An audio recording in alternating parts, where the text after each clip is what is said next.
Before we begin, I need you to understand something. Healing doesn't start with answers. It starts with the courage to tell the truth, no matter how messy, how shameful, or how much you wish it wasn't yours. Danielle told me her truth. All of it. And now, you're going to hear it too. Not to judge, not to fix, just to listen. My name is Dr. Joycelyn Elders. I am a clinical psychologist in Vancouver, British Columbia, Canada. Over the years, I have counseled hundreds of women from all walks of life, each with different stories but very similar outcomes. At times, the battle can seem insurmountable because I have to break them and force them to fight for their lives.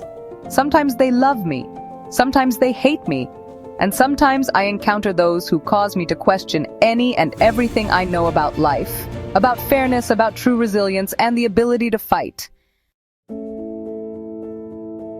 On this journey, it never fails.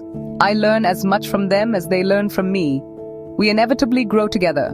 Then, on rare occasions, there's one who proves so challenging that she causes me to consider whether or not everyone has the power to overcome, whether or not I have the ability to help, whether or not the pain can be too much to bear.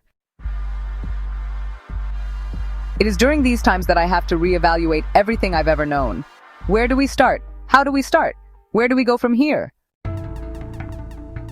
4 months ago, that was the space I found myself in. That space was bigger than it had ever been before. It was darker. It was deeper. Never had I encountered anyone as messed up, helpless, hopeless, and as out of control as the young lady who walked into my office, disheveled. No appointment scheduled and completely unannounced. It did not matter to her that I was scheduled to see someone else within minutes of her arrival. Nor did she seem fazed by the fact that I didn't have time to see her. With the dust of the highway clinging to her like mold on 6-week-old bread, she pleaded with me to give her just a few minutes of my time, simply because she had nowhere else to turn. I had never seen this woman before in my life, but the look of desperation in her eyes led me to believe that if I didn't offer her my heart at that very moment, I'd never see her again, and for that matter, nor would anyone else. I knew that she was at the end of her rope, and if she didn't get some much-needed help, that rope was going to break. I immediately took her into my office. Before she could take a seat, she began pouring out her heart to me. I intensely listened as she began to tell her story. She vividly took me on a journey that had spanned the last 4 years of her life. As our session progressed, I completely understood why she was in the condition she was in.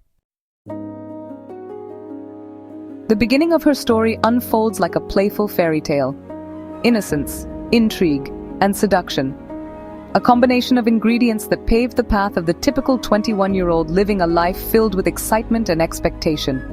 Feeling fearless and invincible and willing to boldly make the most of every opportunity, even if there's a risk.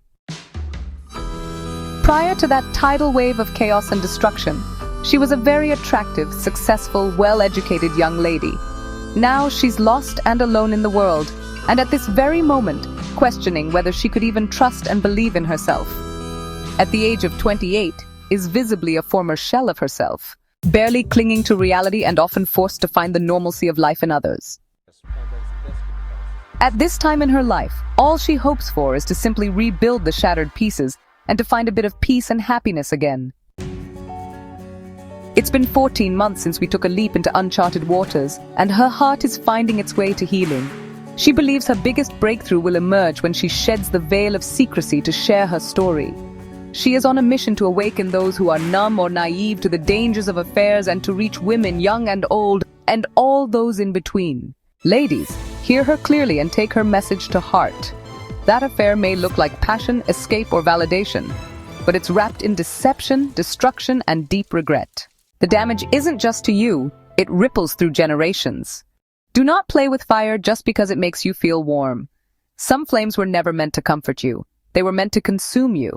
You've heard the warning, the truth, unfiltered, unapologetic, and long overdue.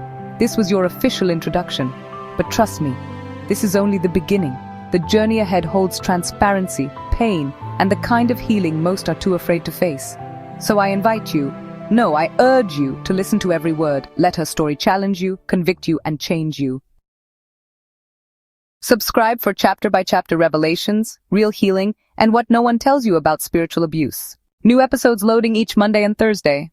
Thank you for tuning into How Pastors Pray, the unimaginable yet true story of Danielle Gibson. Stay tuned.